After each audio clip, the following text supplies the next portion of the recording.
All right, guys, welcome to the Dialed In podcast. This is the low equity edition. Today we have Paul and we have David joining us. What we do in the Dialed In podcast is we dial low equity leads that are sponsored by rocketbotleads.ai. And the advantage with these leads is that Rocketbot Leads provides the leads quicker, faster, day one leads as opposed to waiting for aggregators to provide the data. So I've given leads to both David and to Paul. And what we're going to do after we do a brief little introduction is have them start calling, and we'll see how the calls go. I'll provide any feedback that I think might be worth providing. And then I'd love each of your respective feedbacks as well, Paul and David, on each other's phone calls too. So the whole idea here is let's learn as much as we possibly can together and get better together. So David, let's go to you first while Paul continues to set up. Tell us a little bit about yourself. Yep. So I'm a contractor here in Columbia, South Carolina. That's kind of my day-to-day work. And then own a few rental properties. I have a couple short-term rentals. So I'm slowly getting into more of the investing. And I've done done a handful of flips, probably about 10 or so over the last few years. And so as far as the construction, the renovation part, I'm pretty well versed on investing and whatnot. So I'm learning more about the creative side of things now. I've done a lot of my past flips have been like using the burst strategy and that type of thing. I'm looking to do more, creative finance type deals going forward. And have you done a sub-2 deal yet? I've helped a few other investors. I haven't personally done one, but I help a few investors. I'll do kind of handle their renovation portion, and that have bought on sub-2. I love that. Very cool. Yep. Paul, you all set up, or are you frozen over there? Are you frozen by cold or technology? Both. Both. You look cold. So we see you. Tell us a little bit about yourself. Did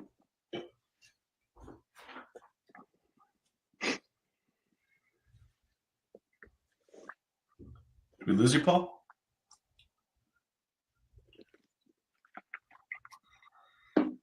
That's okay.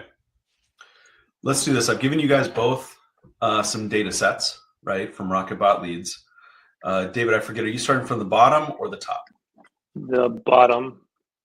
Okay, cool. And, one thing I'd love for you to kind of bring up what you brought up before we started recording this. You mentioned that the difference in these leads is that they haven't necessarily been touched. So talk to me a little bit about what you've been doing and then how this might be just a little bit different. So I'm doing the LOI Blaster campaign right now. So we'll send out a soft offer. Typically it'll give them like a couple options, like some type of creative offer or seller finance, and then it'll give them some type of maybe a cash offer. So on those, that's kind of how the discussion starts. I'll call the agent, ask them about the offer, see what they think, and then kind of flow into the conversation that way, where it sounds like these are brand new, they haven't been touched. And the other thing is we'll typically target like 90 days or longer on market. So we're trying to find deals that are, might have some pain point as well. Mm-hmm. Yeah, so these are a little bit different. So let me explain to you kind of the way the Rocketbot Leads works and the reason that we use them.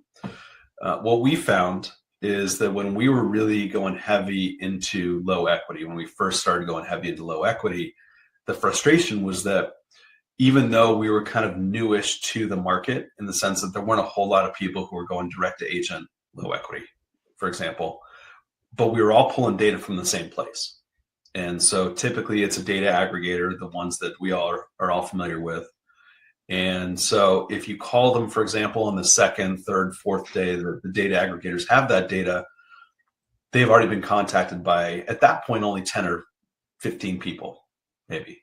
Now it's a whole lot more, right? Now LOIs are being sent out, contracts are being sent out, phone calls are being made. So these agents, after a certain point, maybe 2 weeks or so, what we found is that they kept saying something to the effect of, are you going to call me? Are you going to talk to me about a sub 2 deal? If so, I'm not interested. Right. And so I was sick of that. I didn't want to hear that at all. And so we found Rockbot Leads, which provides us day 1 data as opposed to day 10 or day 14 data. So the leads that you guys are going to be calling, I think, are about 2 days old or so, maybe 3 days old. And basically the advantage that we see with this data is that we can start to create a relationship. So instead of getting the deal on day 1, which is not likely to happen, but what's interesting is we have closed deals in the first 10 days of the listing period. Not many, but it's happened. So we would like to use this opportunity as a way for us to build trust with the agent, the seller, and then also strengthen our position by making sure that we do these deals safely for the seller and for the agent involved. So the mindset's a little bit different. It's much more relationship driven and also trust building, as opposed to, it looks like you guys have been on the market for 3 months and haven't sold. What's your next step, right? So what I found is that typically we're getting these deals under contract anywhere between 28 days on market and 35 days on market on average. So it's not going the 90 days. The advantage with this is that if you start the process earlier, you don't miss out on those opportunities, right? If you're only pulling 90-day data, for example. So the mindset switches just a little bit. Does that make sense? Yeah, I guess on the contrary, I guess the pushback might be, hey, we might wait a little longer to see if, a traditional offer comes in or something like that, maybe. Totally. And to be expected, right? So the way that I handle this conversation is really, really simple. In fact, you want to role play one? Sure. Okay, cool. You can be the agent. I'll be the investor. Hey, David, this is Mike. How you doing? Hey, good. Good, Mike. I was calling about your listing that I just saw pop up on Main Street. And the reason I'm calling is I'm looking for a possible investment opportunity in the area. It looks like this might be a good rental. Tell me a little bit about the activity that you've seen on it so far. I know that you guys are brand new on market, but have you had any offers, any showings, anything like that yet? No offers. We've had a few phone calls and just a couple showings thus far. Got it. Do you guys have an open house coming up this weekend by chance? We do, yes. Okay, cool. Well, I'd love to see it myself or have one of my partners go see it if that's okay. What day is that on? Saturday morning. Perfect. Awesome. I'll skip my kid's football game. I'll come to the open house. Now, David, one thing that I wanted to bring up to you, and I know that you guys probably aren't even in a position yet to think about this as an option, but the way that we typically will purchase homes is we buy based on taking over the payments as they currently stand. And I was curious if you guys have had any sort of offers like that yet at this point. Again, I know that you guys are brand new on market. Have you guys been approached with something along those lines at this point? We haven't. I'm not too familiar with that. How would that benefit the seller or my seller? Yeah, it's a great question. And again, you guys are brand new on market. So if I were in your shoes, I probably wouldn't even consider this at this point. So really what I'm trying to do is just make a connection, plant a seed. If you guys need to go this direction at some point, great, we can talk about it. But the advantage for the seller is that typically the houses that we're buying are ones where they're very low equity. Typically the ones are either the sellers are having to pay at close or they might be walking away with $2,000 or $3,000. They just don't want to wait to sell the property and continue to reduce the price and continue to reduce the cash in pocket for them. So what we provide them is a little bit of a different solution that allows them to close quicker, probably give them a little bit more money in their pocket, make sure that your commission is paid. The reason that they do get more money is because we pay your commission, the closing costs. So, I don't know if that's something you guys are going to consider at some point, but I just wanted to give you a call and see if there's something that, we can discuss and then eventually move on to maybe see if there's an opportunity for us to work together a little bit later. Gotcha. Yeah, I mean, I'm open to submitting whatever comes across to my seller. And you said you would pay real estate commissions on that? on that type of deal? Yeah. So what we do is we come in, we make sure that we pay the commissions. As I mentioned before, the scenarios that we typically thrive in are ones where sellers aren't walking away with a whole lot of cash with a traditional sale. And so we always want to maximize their cash at close. And the best way for us to do that is make sure that we pay the commission from our side so that they don't have to. Gotcha. Okay.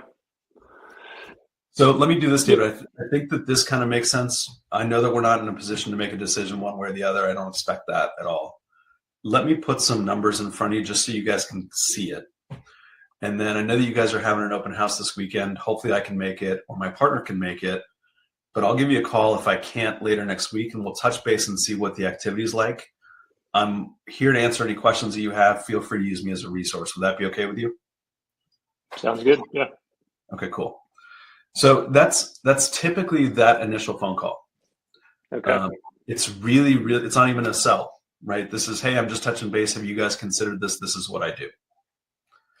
I'm not even disputing whether they should consider something like that. In fact, what I would do most of the time is say something like, if I were in their shoes, I wouldn't even consider it at this point.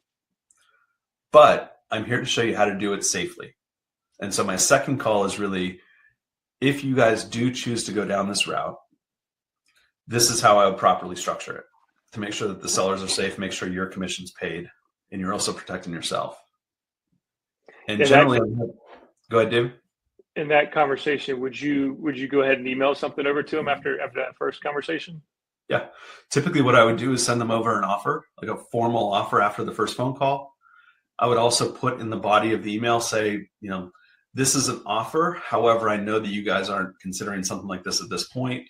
Let's touch base on this next week after you see more activity on the house and see where you guys are at. That second call that I have with them really dives into, hey, just to kind of make you aware, there are going to be a lot of people who are going to be emailing you, calling you, whatever, in the next 10 days or so.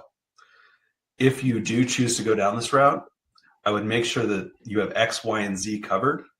And typically that's just ways to protect the seller. What I'm trying to do there is really build that strength of trust with them before everyone else starts to contact them. So on day 10 or 14, when everyone else starts to contact them, I've already had 2 conversations, an email and a text probably, and they know who I am, what I do, and I've also built up my rapport, but also trust in that first 2 weeks. Yeah. I've noticed a lot of the agents I talk to, they may have received these type of offers, but they have no clue how they work or anything. Like I've had 2 fall through recently where the agent's like, the seller's good with it, and then they just back out, or the agent will, like with one agent, I've had the same conversation like 3 times, and he'll ask me the same question. He's like, oh, okay, I understand it. Then like a week later, he goes, you can tell he doesn't understand it at all. It's just because they're unfamiliar with it, right? This isn't taught in the real estate training classes that they take. And what's really interesting is that there are a lot of agents who are doing more of these deals now than they were before, just because there are more of us out there. But what they really need is a detailed outline of how these things work from step 1 to step 10.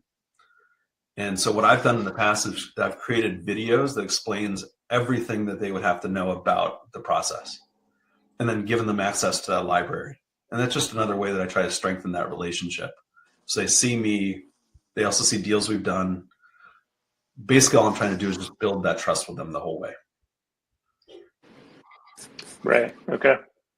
Yeah, because I'd imagine like I'll pitch it to an agent. Agent's like on board, but then he doesn't pitch it probably to the seller, and the seller's like, "What are you talking about?" Yeah. You never want the agent to pitch it to the seller unless you have to, right? Mm-hmm. So what I always, 75% of the time, maybe 50% of the time, I say, look, if this is something that you're uncomfortable presenting, if you won't allow me to present it to the seller directly through a Zoom or something like that, let's touch base in another meeting before you do present it, and we'll touch base on specifically what I want you to communicate to the seller, the bullet points. And what I do in that meeting is I record that.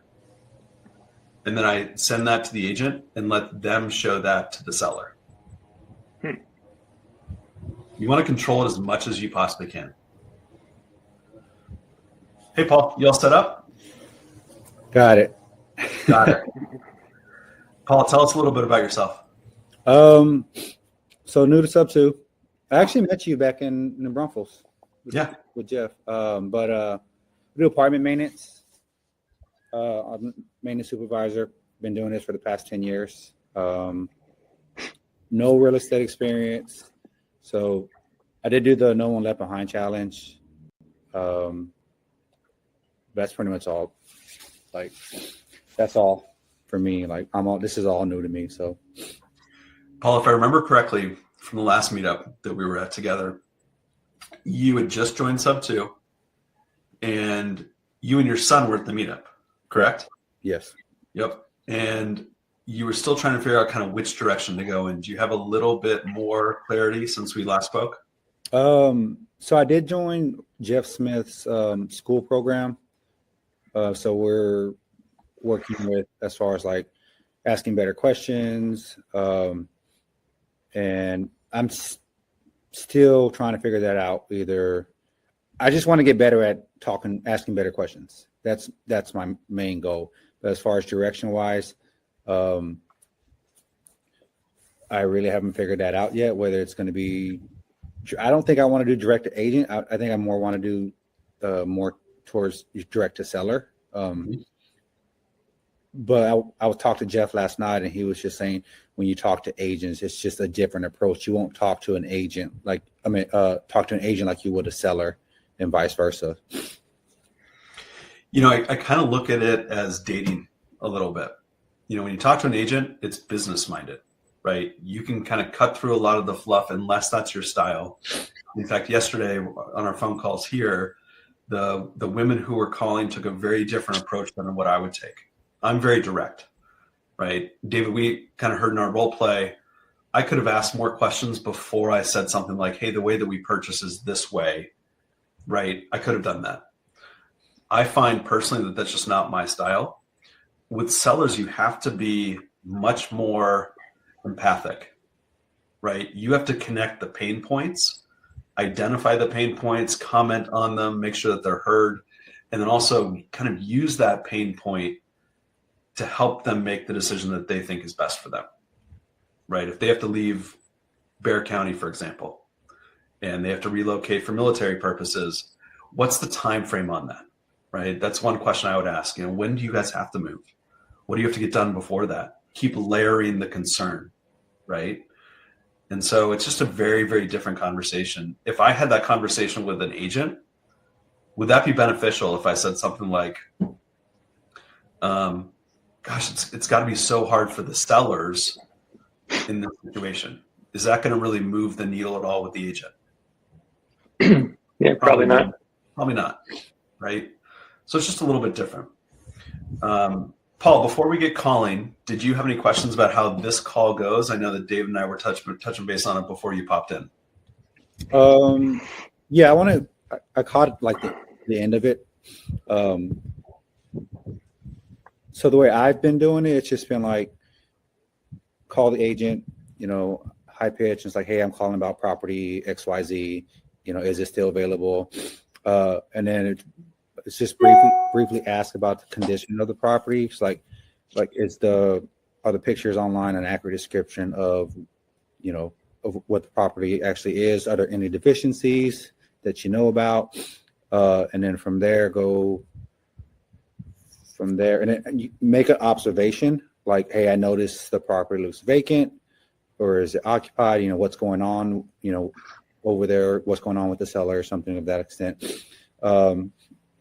And then the next question would be like asking if it cash flows as an investor, like would the property cash flow?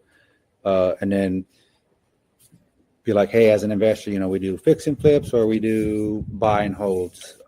This may not be a buy and hold situation, but if we went the buy and hold route, something along the lines, it's like if we could create a situation where we pay your commission, closing costs, and give cash to seller, would that something you be interested in? Yeah, I like that. I think that instead of maybe positioning that against the subject property that we're talking about, it's helpful to position it against a future opportunity or another opportunity that they currently have. Because generally, these are very low equity situations. And so if they're not into sub 2 or something creative, they usually don't have enough room to take a cash offer, which is typically at a discount, right? So what I would say is something like, look, I know that you guys aren't in a position yet to consider something like this, or I understand why you wouldn't. You can kind of address that. Another way that we purchase too, we do lots of fix and flips in Bexar County, Guadalupe County, Comal, wherever you are.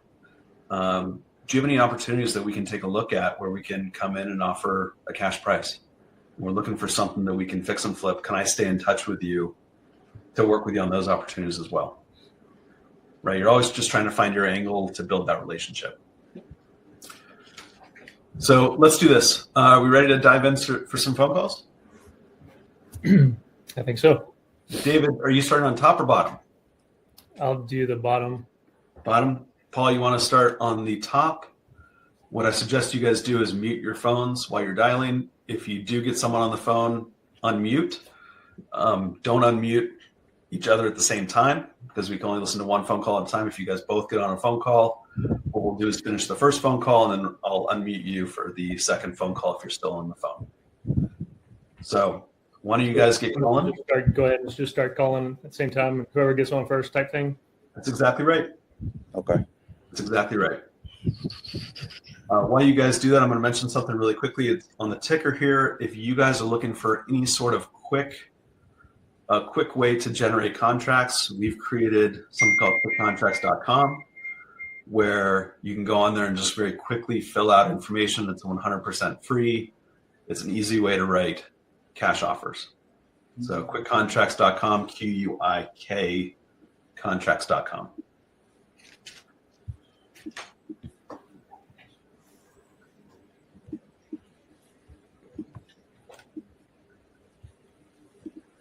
You were saying mute the phone unless somebody, and then when somebody jumps on, unmute it.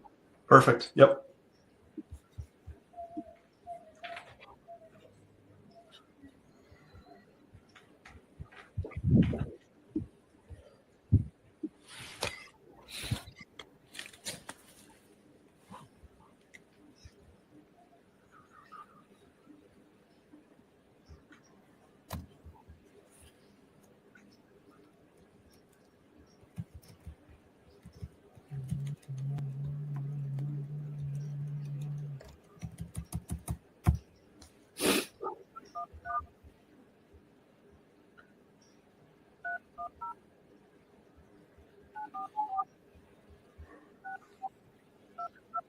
Paul, do me a favor and mute your phone if you're your platform computer, if you don't mind. Thank you.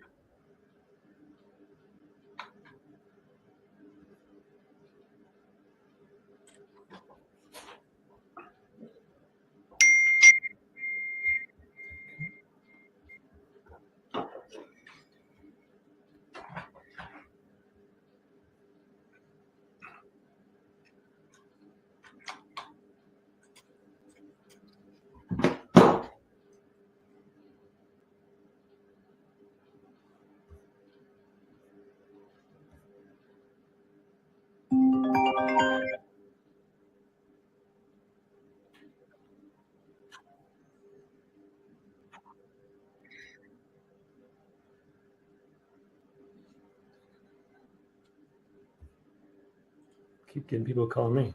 Stop it.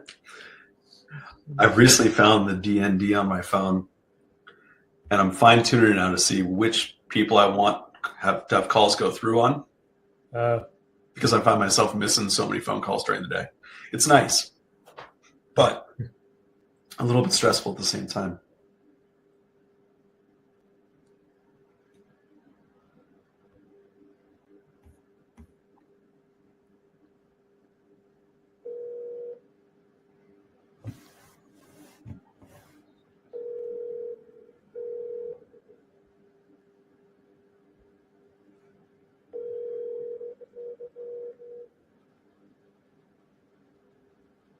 Hi, Hi, this is Tracy Lovett with eXp Realty.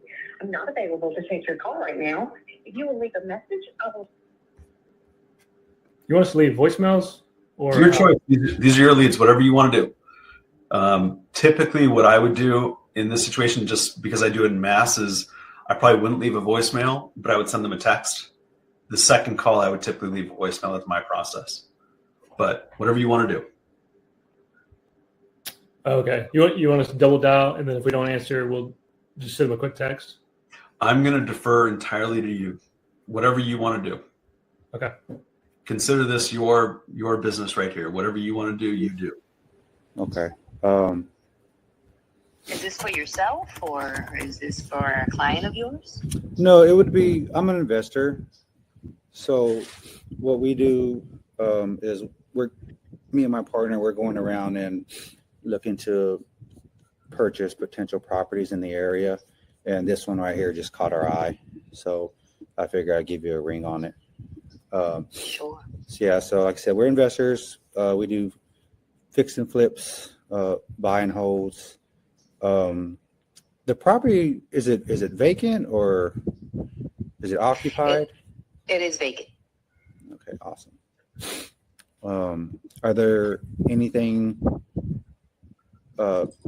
major? How's the HVAC and the roof? All that good? It's only 2 years old. So Oh wow. yes. Okay, awesome. So like I was saying, we do fix and flips and buying house. Obviously, it wouldn't be considered a fix and flip, being that it's so brand new. Right. But as far as the buy and holds, if we could, so we take properties different ways. We have a way where if we would pay your closing costs, the seller's, all the closing costs, your commission, and give cash to seller as a small down payment. Would y'all be open for to us coming in and taking over payments? No. Is that the only option you have? That's one of the. I mean, yeah. Okay. Yeah, no, we don't do there's a term for that. I think it's a contract deed, I believe. Yeah, we don't do that. We just want to sell it and just whoever buys it takes over and does whatever they like with it. But we wouldn't, in other words, transfer the deed so that, you can have a certain amount of time where you keep the property and it's still under my name. No, we don't do that. You said my name. Is this your property? It is. Oh, awesome. Okay. All right. So you just want to be one and done? One and I'm done, sir. That's right. Okay. All right. Well, I appreciate your time. Thank you. You're welcome. All right,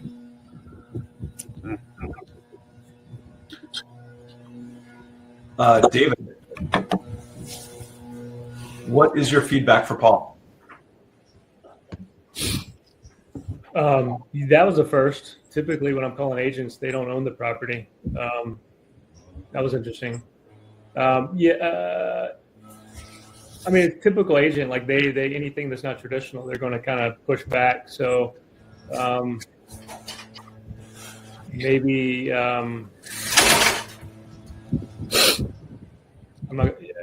maybe a little bit more.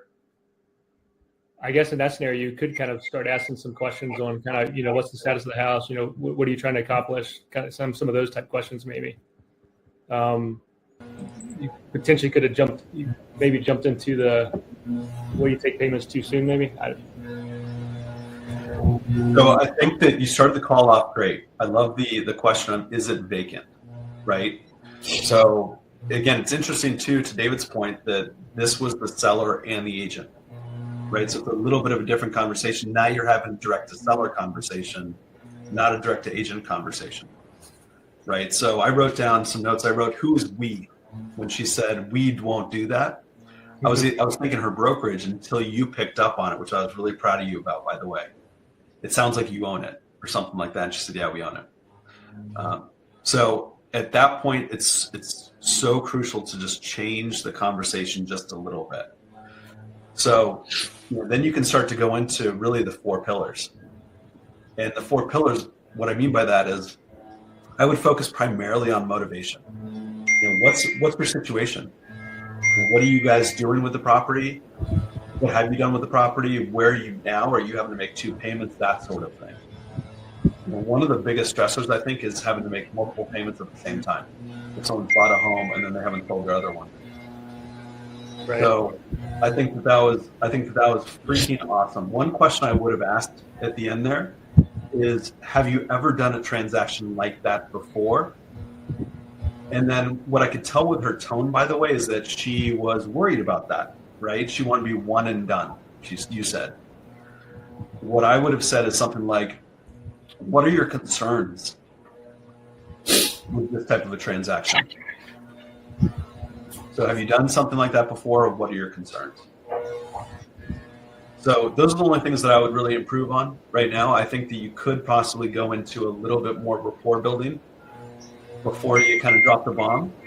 But I do think that clarifying exactly what your message is going to be really helpful. We can talk about that as we continue today. Okay? Yeah, I think, like you said, there wasn't enough rapport, and then I didn't find out, like, when she said she was the buyer, I didn't find out what her motivation was for selling. Mm-hmm. Yep. You got to switch from that direct to agent to direct to seller in that situation. So That would have thrown me off a little bit. you're right. I mean, it's a huge pivot because you go in, you want to be kind of business minded, not aggressive, but kind of straight to the point. And now it's, okay, now I got to put on my empathy hat and pivot just a little bit. So I think you're exactly right. Going into now, what's the concern with this type of transaction for you, Miss Seller, not Miss Agent in this situation? And then just kind of going down that rabbit hole a little bit. And I think that's how you could have built trust with her and rapport, is just get on her side. Hey, it sounds like you've done a transaction like this before. What questions do you have that I can answer for you? Just in case maybe you come across a client who is in a similar situation. And that's one thing that I always like to do, is use a hypothetical third party. Hey, this may not work for you at this point, but you are an agent. I understand that. Have you had clients in the past who have needed this type of a solution, but maybe it was just unfamiliar to you? Are there any questions I can answer for you? And basically what you're doing is you're answering the questions for her specifically, but through her to a hypothetical third party.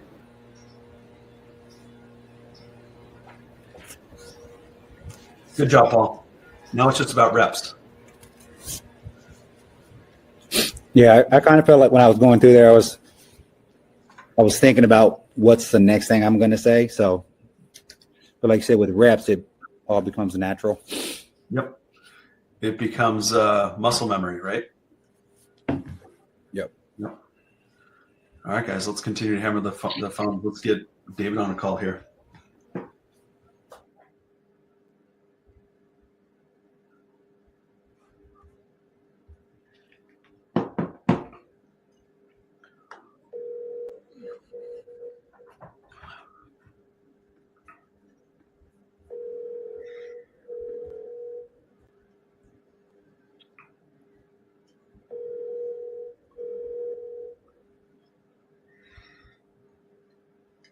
Hi, this is Tracy.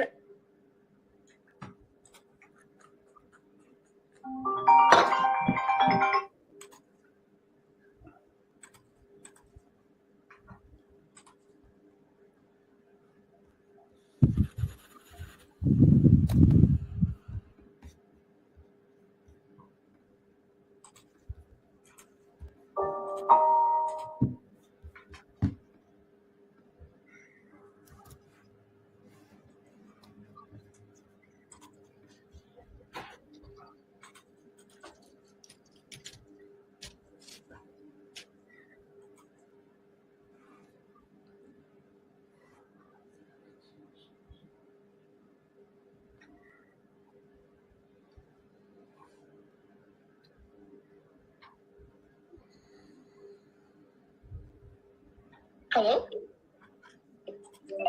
Hello, can you hear me? Yes, who is this? Hey, this is David Dreher. I was calling about a property you have for sale. Yes, which one? 1329 Rentree Circle. Circle? Oh, yes. Is that one yours? Yes, it's mine. I'm the listing agent, yes. Okay, you must have a lot of properties. I have several. Okay. I'm an investor, and I was calling this one. My team found this one online, and it looks like it might be one we're interested in. Have y'all had much offers on this one yet? We have only one offer yet. Okay. Mm-hmm. It looks like it's in pretty good shape. Is there any? Sometimes we'll buy. It's in really nice shape, yes, because my clients, they live there themselves, and they remodeled it. They added really nice backsplash, very tasteful bathroom remodeled. So, are you looking to purchase it? Are you a real estate agent, or do you work with a realtor? I'm not an agent. I'm an investor. Okay. Yeah. And by the way, this is also, it has no HOA, and it could be used as a short-term rental. Oh, because wow. It's also, it's close to a musical park. So Oh, wow. people who visit here could use it. Do you know if there's other short-term rentals in that area? I'm not sure about that, but it's very close to Raleigh. Okay. And again, because it has no HOA, that's why it could be used as a short-term. How is Raleigh right now? Did they get hit by the storm that came through? No. Okay. We've had just rain. Oh, okay. Are you local, or you're not local because you're asking how's Raleigh? No, I do sit North and South Carolina, but I live here in South Carolina, so not too far away. But I know Asheville, North Carolina, and a bunch of those places get hit pretty hard. Yes. We are not being hit by storms or any kind. Okay. Do you guys? We buy a lot of houses. We buy cash, and then we also buy on like seller finance type options. They're not interested in a seller finance, but cash would be a good option. Okay. Do they typically on the cash ones will buy need a little bit of work, but this one sounds like it's in pretty good shape from what you said. It's in a pretty good shape. Yeah, there is nothing really. I don't see anything that you could improve. Okay. Because the kitchen is remodeled, the bathroom is remodeled. Again, it was not a rental. It's people who just live there, and they had really good taste. So it's cute. Gotcha. You don't think they would be open to like us taking over payments or something like that? I don't think so. They're really looking forward to a clean offer. Gotcha. Are they moving? They're moving out, but they stay locally. Okay. Gotcha. Cool. So yeah, if you're interested, please send me an offer. I will. Yeah, I'll send you something. Do you want me to hold off on any? It's probably too early to send something like what I was talking about, a seller finance. But if I send over more of a cash offer, you think they'd be open to that? Either cash offer or any kind of conventional loan would be fine too. Gotcha. It's up to you, but not seller. Gotcha. Okay. Cool. And tell me your name. How do you pronounce your name? My name is Evgenia. I go by Eva. I'll call you Eva. That's much easier. Thank you. Yes. Well, cool. I'll take a look at this one, and if we can do a cash, I'll send that over to you. Okay. Okay. Thank you, Eva. Mm-hmm. Thank you. Bye. Bye. I lost my screen. Where am I at? I put you a spotlight there for a second. There you go. I had too many screens open. I was confusing myself. Tell me a little bit about how you felt on that phone call. I was okay on the phone call. I feel like I get stuck really quick. Like I don't know where to go. So I just kind of chat. How many phone calls would you say that you've made like this before, if you were to put a number on it? So I started about 2 months ago. So I've probably done about 50 or so. Okay, cool. So 50 or so. obviously you haven't done enough yet to feel completely comfortable on the phone, right? So super easy to kind of lose steam in a conversation like that. Mm-hmm. You know, with her, I loved how you kind of pivoted from when she said we're not interested in seller finance. Then you kind of went into cash for a little bit. Yeah. And what I was thinking in my head was, I hope he comes around again, which you did. I think you could have spent a little bit more time on, tell me a little bit more about what the sellers are hoping for. Right. So it's kind of open-ended questions, let her talk. Sometimes you get to pick up little nuggets in there that you can kind of use as the pivot back to seller finance or creative. But one thing I picked up on for her was that she said something to the effect of, I don't think that they would be open to something like that. For me, what that is, that's still a green light for me, because unless the seller said specifically to the agent, I will not entertain anything creative, I'm still in. Even if they do say I'm not willing to entertain something creative, I can't tell you how many deals we've closed where they say, yeah, we're never doing anything creative. That sounds like the dumbest thing ever. Yeah. And then a week later, I get a phone call from them.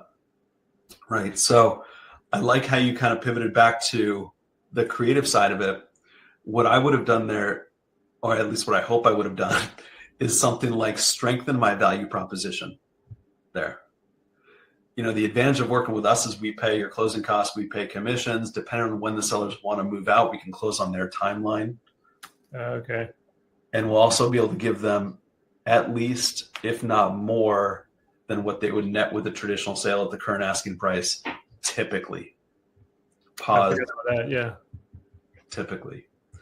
And that gives you a little bit of room to pause on the phone here.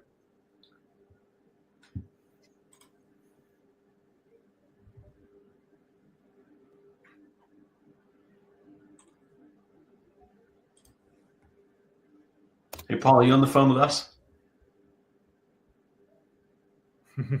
Might be a personal call. So I think otherwise the call was really good. At the end, you kind of lost steam. You're like, well, let me just submit a cash offer. Totally. I do that every single day, right? You just kind of concede, right? It's like, oh, shoot, fine, whatever. Right. And then usually it's not really a follow-up phone call. Yeah, I feel like there's a period where like I can stay in the call, or if I could start dragging it out, and then the agent kind of feels that. Totally, and you can kind of hear it in their voice, right? They kind of get tired. They kind of want to move the phone call on a little bit. Yeah, I totally get that. What you can do as well, and Pace does a freaking amazing job. He's the best I've ever seen at this. You can pivot into something else. Hey, what other kind of deals do you work on? Yeah. Are you selling any sort of fix and flips? We're always looking for that sort of an opportunity. We're always also looking for any sort of long-term rentals, short-term rental, depending on where this property is located. What kind of deals do you typically work on? Are you working with other investors? And kind of just move the conversation into something else. Right. For a little bit. And it doesn't have to be necessarily, it could be anything, as long as you're kind of like talking about the storm. I don't know if that was, I don't know if like when I brought that up, I don't know if that was good or bad or. It was good. It was really good. I mean, a couple of things came out of it, right? She realized that you're not in Raleigh, right? Based on your question, but it was also, I'm just south of you. I'm in South Carolina. I'm just kind of curious how you guys are doing up there. Are you guys okay? Yeah. It humanizes it in a lot of ways, which I think is great. Was she in Raleigh? Is that where she was? Yep. Yeah. So, another question you could ask is focus on that market. I'm looking to connect with an agent up in Raleigh. We're looking to buy a couple of rentals up there. Do you ever come across anything that might make sense for us to take a look at? She did mention that. She's like, yeah, you can do short terms, rentals. There's no HOA. So she that made me think that knows what investors are looking for potentially. Exactly. And when you hit the 100th call or 200th call, you're going to start to pick up on those things and then go down that rabbit hole with her a little bit. Right. And that's how you can kind of build that rapport. How can we work together? Think of that every time you get on a phone call is how can we work together? If it's not this one, what can we work together on? I also wrote down a note here. which you picked up on, which was awesome. You started the phone call. You said, "Hey, I was calling about 123 Main Street." She's like, "Oh, which one?" And in my head, I go, "She must have a lot of listings." And that was exactly your next comment. And that's another way that you could connect with her. You sound super, super busy. I'm sorry for catching you completely off guard. And then that gives her an opportunity to tell you about her business, right?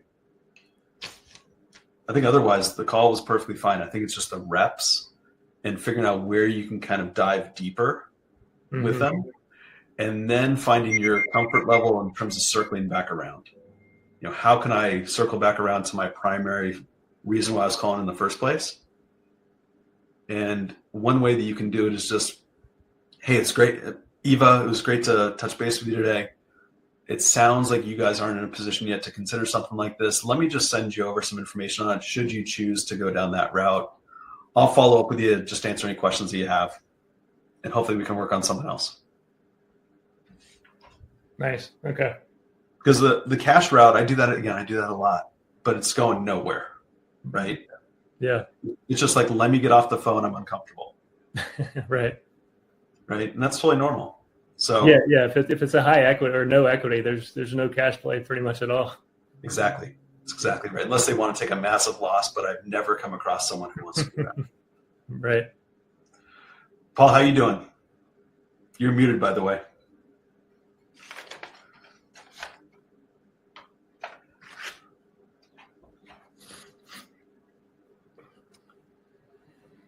Paul, can you hear us? We can't hear you.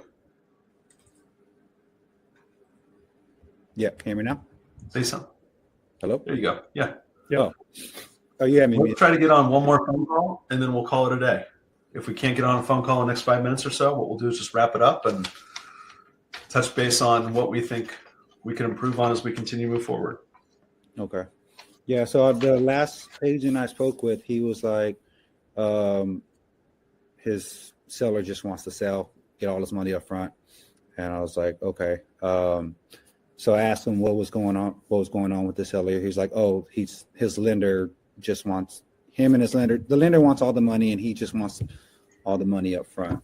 So I was like, so he wouldn't be interested in a non-traditional offer, where we pay all the closing costs, gave him cash to seller. And he was like, no, he just wants it all up front.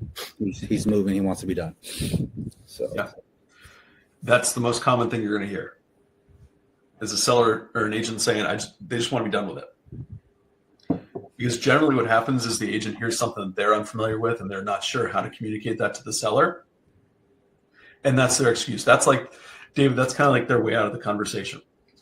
I'm uncomfortable with this part of the conversation. I'm just going to tell this person that they just want to be done with it. So poke a little bit on there. Let's say, Paul, I'm calling you, and let's say that the equity position's $5,000 at close. That's their cash at close. And, the leads that you guys are taking a look at, if I'm recalling correctly, it has the 3 columns. One of them is equity percentage, equity cash, and then cash at close. Basically, it's taking out 8% of the total asking price, right? It's deducting that from the equity dollar amount. So what I like to do is say something like, based on what you've said, Mr. and Mrs. Agent, that the lender wants their money back, which is a strange thing to say, and the seller wants their cash out. Have you done a net sheet on this? It looks to me as if they're going to net somewhere around $5,000 to $6,000 at close. Did you get some similar numbers, or am I way off?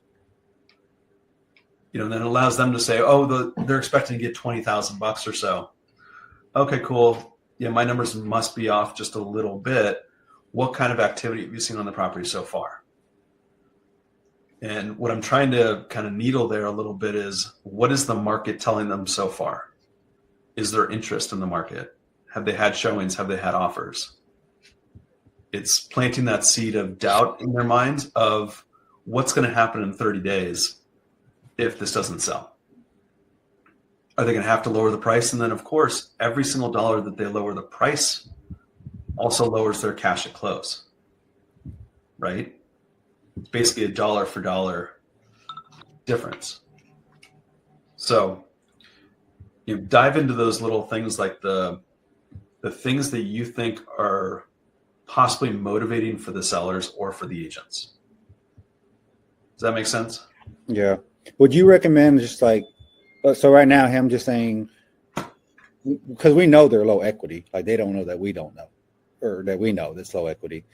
But if it's, would you suggest we just be like, hey, can I follow up with you, in a few weeks just to see, where you stand? Because then what if they drop the price? Totally. Absolutely. Go into the phone call expecting that conversation to happen, especially with these leads, because they're so new to the market, right? What you want to do in this conversation is say something to the effect of, and I've said it a lot with you, David, today, it's, I know you're not in a position at this point, being so new on the market, to consider something like this. In fact, if I were the seller, if someone sent me this offer, I wouldn't even take a look at it right now. But 30 days from now, something might change, where maybe the price has to be lowered because there's not the activity that you're hoping for. If that does happen and you guys do want to consider this option, let me explain to you exactly how to best protect the seller and yourself. If you have to go down this route, at least you have that. And I'll follow up with you in 30 days to see if you guys need my help or want to run anything by me. Position yourself as the expert. You have that conversation every call, pretty much? Usually, especially with these new leads, right? Especially with the ones like, what's her name, Eva? I don't know if I'm getting that name right or wrong, but yeah, she was not considering something like this at this point. So what I probably would have done in that situation is said, it sounds like you've done a transaction like this before, assuming, right? Not to say, have you done a transaction like this before, but it sounds like you have, just because she kind of seemed like more of the aggressive Eastern European Russian type, right? So I would have said, it sounds like you've done something like this before. The odds are that she hasn't. And she would have said, no, maybe I've been presented with this option, but I haven't done one yet. Okay, cool. Well, let me just explain to you, and maybe it helps this seller, maybe it doesn't, but maybe it is going to help something in the future that you have that you're having trouble closing. And then I would just start to lay out my bullet points of, here's how you can properly structure this so that it benefits the seller, it benefits you, and then me as the investor also gets an asset that I want to keep forever. Something like that. Yeah. Yeah, the agent gets paid, the seller can move on, and then, I can have another asset or rental property. Exactly right. Well, let's do this, guys. Let's wrap it up for the day. What questions do you guys have so far? Let's go through this. Paul, what have you learned today? And then we'll go through any questions that you guys have.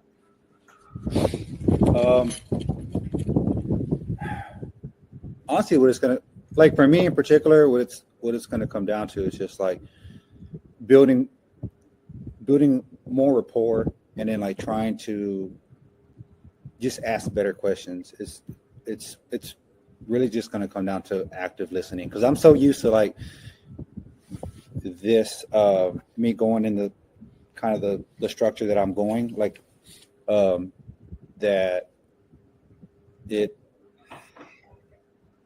the results are the same, like with everyone. Like they're not interested, they just want their cash. So because I'm getting the same result, all that means is I need to figure out how to get a different result. I would expect that result. What do you think, David, about that statement? Not my statement, his. Yeah, I think that's what every agent says, because they don't understand it. So just what you're saying. Maybe like what I mean, like it's like asking better questions, or so to handle the objection. Right. I think you have to expect that objection every single time, and just be prepared with your bullets, right?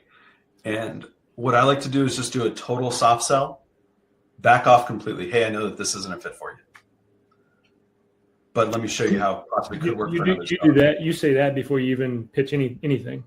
Correct. Yeah.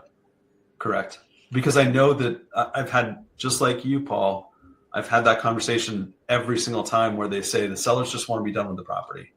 The lender wants it out of their name. Total BS. I mean, sure they do, but how many sellers are calling their lender and being like, hey, do you want me to get rid of this loan?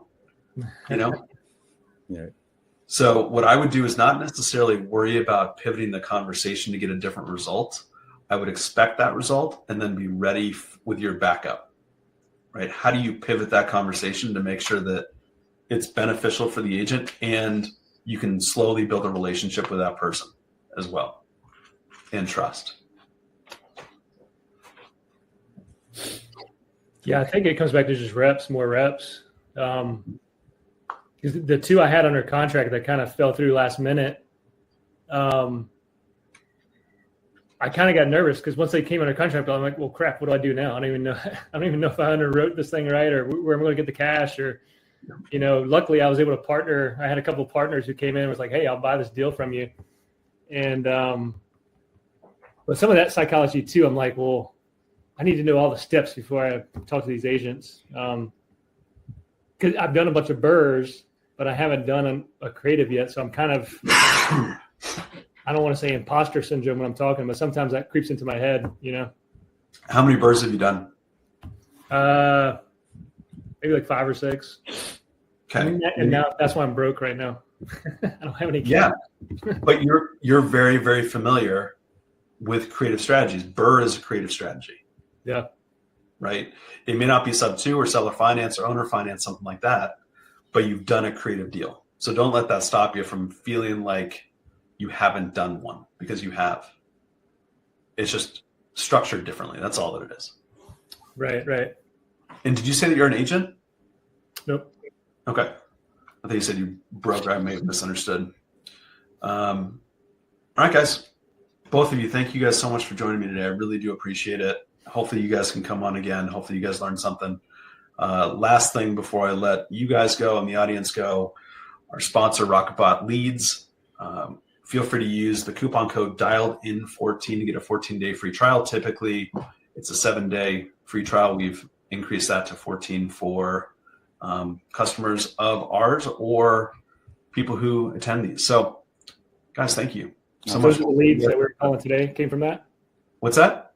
The leads we called today came from that? Yep. Those are all Rocketbot leads. Yep. Okay. Yeah. All right, guys. Be well. We'll touch base soon, okay? Cool. Awesome. All right. Bye. See you.